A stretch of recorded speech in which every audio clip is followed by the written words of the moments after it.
today? For more, let's speak to our international affairs editor, Philip Turle. Hello to you, Philip.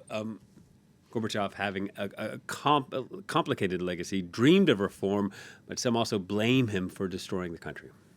And it all depends on which side of the border you are on. If you're looking at it from the West's point of view, Gorbachev is one of the greatest leaders of the 20th century. He averted what many feared would be a nuclear crisis with that famous nuclear disarmament treaty signed with Ronald Reagan of the United States. He opened up Eastern Europe. It was he who was responsible for the fall of the Berlin Wall, not sending tanks into East Germany when protests started to increase there. He obtained almost iconic pop star status during the late 1980s in the West and was given the Nobel Prize. If you look at it from the Russian point of view today, I think there's a very much mixed feeling towards Mikhail Gorbachev. Yes, he was the former, the last leader of the Soviet Union. Yes, he did go down in history as one of the greatest leaders, but the legacy for the Russians is much less positive. They see him as being the person responsible for the end of the Soviet Union, for the end of Russian greatness for many nationalists in Russia, for reforms that didn't bring in the hoped market economy that would bring richness to the country and improve people's lives and give them more food to eat. There were disastrous lack of food available at the time and much unemployment.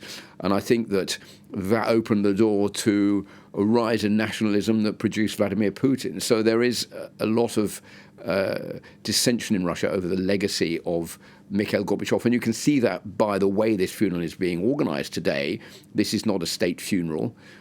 This is a funeral with state aspects added into it. There's a guard of honor which is guarding Mikhail Gorbachev's open coffin. That is something that is habitual in Russia. But this is in no way comparable to what we saw in 2007 when the former president of Russia, Boris Yeltsin, died, when there was a national day of mourning. There was a full state funeral where Vladimir Putin was president with world leaders.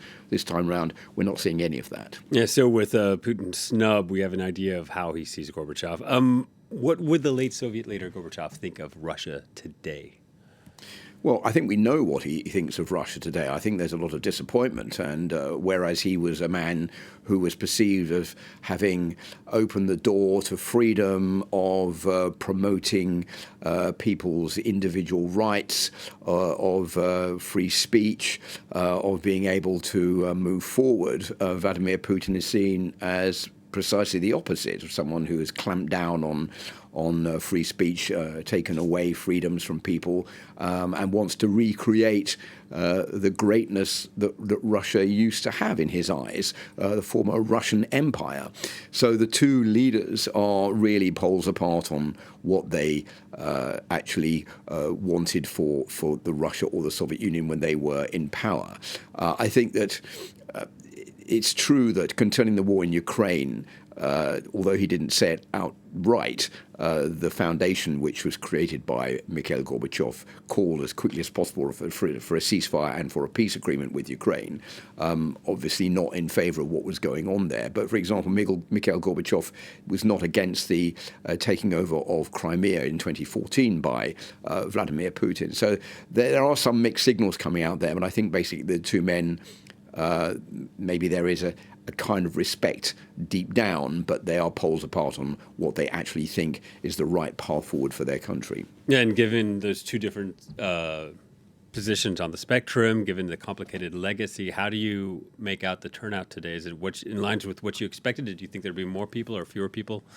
Well, you have to remember, William, we're right in the middle of a war in Ukraine, and that has seriously compromised, for example, the coming of heads of state. Many of them came to the funeral of Boris Yeltsin. Well, there's only one so far that seems to be conspicuous by his presence, and that is Viktor Orban of Hungary. But there's no representative of France or the United States. They've not been allowed to travel to Russia to take part in this funeral. It's part of the tit-for-tat measures over the sanctions against Russia following its invasion of Ukraine back in February. It's a smaller funeral. I mean, there was an article in the French daily Le Monde by Hubert Védrine, the former foreign minister of France, who knew Mikhail Gorbachev quite well during the time when there were negotiations with François Mitterrand, the former French president. And he said that the funeral celebrations today in Moscow were totally pathetic and not at all what should be held for Mikhail Gorbachev. And this is all a sign of the feeling that Vladimir Putin has towards him.